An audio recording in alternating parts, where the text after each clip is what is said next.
June 13th, 1986. And it would go on to be one of those whatchamacallit iconic 80s movies that you kids love so much. And this would be a Rodney Dangerfield classic. It would further cement his film career and add to the power of his godlike status as a comedian. This film isn't just a hit in retrospect, it was an instant success. It was made on a budget of $11 million and took in $91 million at the box office. So the box office profit was $80 million over budget. Holy shit! And that's not counting video rentals and sales, which I'm sure were astronomical as well. This was at a time when Dangerfield could do no wrong, and if you wanted your movie to be a success, you put Rodney Dangerfield in it. Now, of course, that formula didn't work for Ladybugs. Now, Back to School is obviously a back-to-school movie, and when we think about back-to-school movies, we generally tend to think that they're about high school, but they don't have to be, as in the case of Back to School, where it's a collegiate-level back-to-school romp. Yeah, college counts as going back to school. It's a major event in most people's lives. However, if this movie was made nowadays,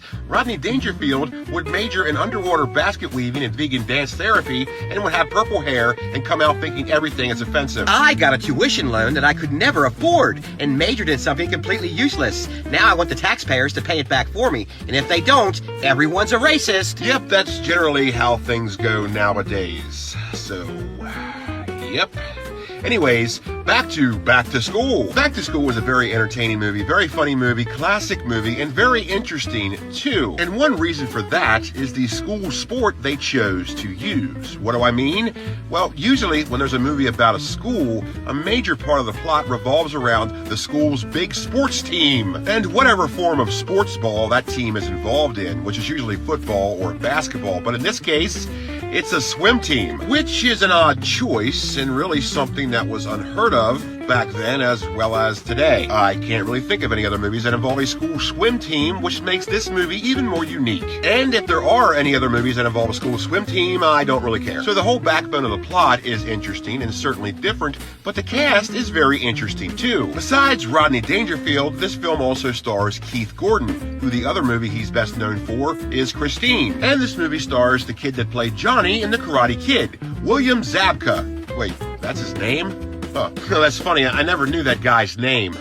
I don't know what I thought it would be, but it wasn't that. So does Mr. Zabka play a bad guy in this movie as well? Well, his character in this film isn't really a bad guy. He's just sort of a dickhead. This film also stars a rather young Robert Downey Jr. Yes, long before he was Iron Man, long before his career really took off, he was in this movie. And by the way, did you know he was in Weird Science? I didn't know that. I mean, I guess I knew that, I just never really noticed. Back to School also stars Sam Kinison as one of the professors, in a role that was originally supposed to be for Jim Carrey, but later on, the producers would feel that Carrey was too young, and therefore would not be believable as a college-level professor.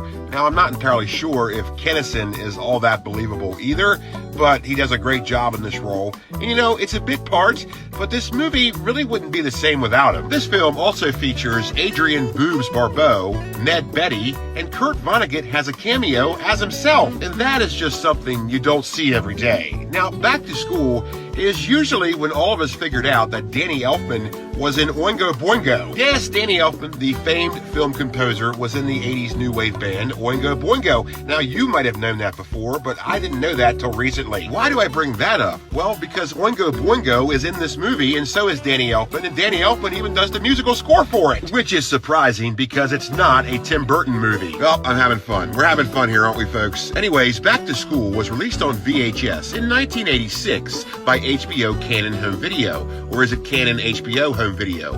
No one has ever been able to tell me that. And HBO Canon Home Video, or Canon HBO Home Video, whatever the hell it is, was one of those VHS distributors that just could not use regular numbers when it came to dating their releases. Yeah, they were one of those distributors that used Roman numerals for some reason, in case you wanted to class up your copy of Back to School. I mean, it's fine if Caligula wanted to get into VHS collecting, but man, I hate when VHS distributors do this. 1986 was a pivotal year for HBO Video because that's the year they parted ways with Canon, which led to them re-releasing a lot of their titles in 86 under HBO Video. Titles that were once under HBO Canon Home Video or Canon HBO Home Video, whatever. And Back to School was no exception, as there are two 1986 VHS distributions. The HBO Canon Home Video distribution, or Canon HBO Home Video distribution, came in a white hard shell, which was common for their VHS distributions, and the HBO Video distribution comes in just a normal slipcase. Now, despite this movie's popularity, it wouldn't be released again on VHS until 1994